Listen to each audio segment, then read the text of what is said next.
2026 का साल राजनीतिक दृष्टि से बड़ा महत्वपूर्ण है।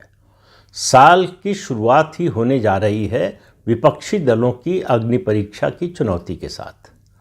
विपक्षी दलों के लिए 2026 का साल चुनावी दृष्टि से, राजनीतिक दृष्टि से और भविष्य की विपक्ष की राजनीति की दृष्टि से, जिस भी नज़रिए से देखना चाहें, चुनौतीपूर्ण है। उसकी वजह है 4 राज्यों और 1 केंद्र शासित क्षेत्र में विधानसभा चुनाव होने वाले हैं।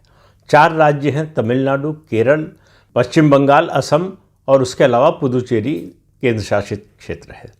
इसमें से 3 राज्यों तमिलनाडु, केरल और पश्चिम बंगाल में विपक्षी दलों की सरकार है। असम में भाजपा की सरकार है और बल्कि एनडीए की कहना चाहिए, उनके सहयोगी दल भी हैं, हालांकि बहुत छोटे हैं, लेकिन वो भाजपा की ही सरकार एक तरह से होगी। और पुदुचेरी में एनडीए की सरकार है, भाजपा और अन्ना द्रमुक मिलकर वहाँ सत्ता में है। तो भाजपा के पास इन राज्यों में खोने के लिए कुछ नहीं है, खास तौर से 3 राज्यों में, पश्चिम बंगाल, तमिलनाडु और केरल में।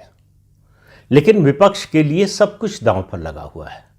इन 3 चुनावों में, विधानसभा चुनाव में विपक्ष की जीत विपक्षी गठबंधन को नई ताकत, नई जान उसमें आएगी, नई ताकत देगा और भारतीय जनता पार्टी के सामने एक बड़ी चुनौती प्रस्तुत करेगा कि विपक्षी गठबंधन और विपक्ष जो है अभी प्रधानमंत्री नरेंद्र मोदी के सामने उस तरह से परास्त या पस्त नहीं हुआ है।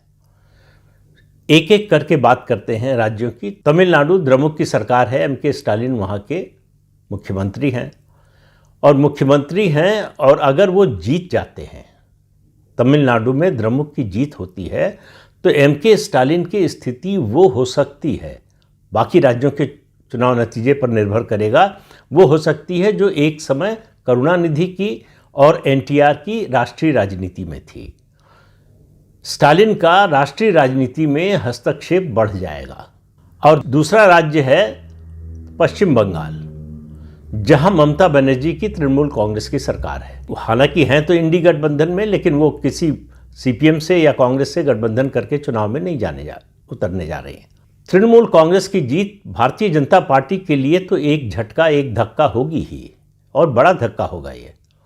लेकिन मुझे लगता है कि उससे बड़ा धक्का राहुल गांधी के नेतृत्व को लगेगा।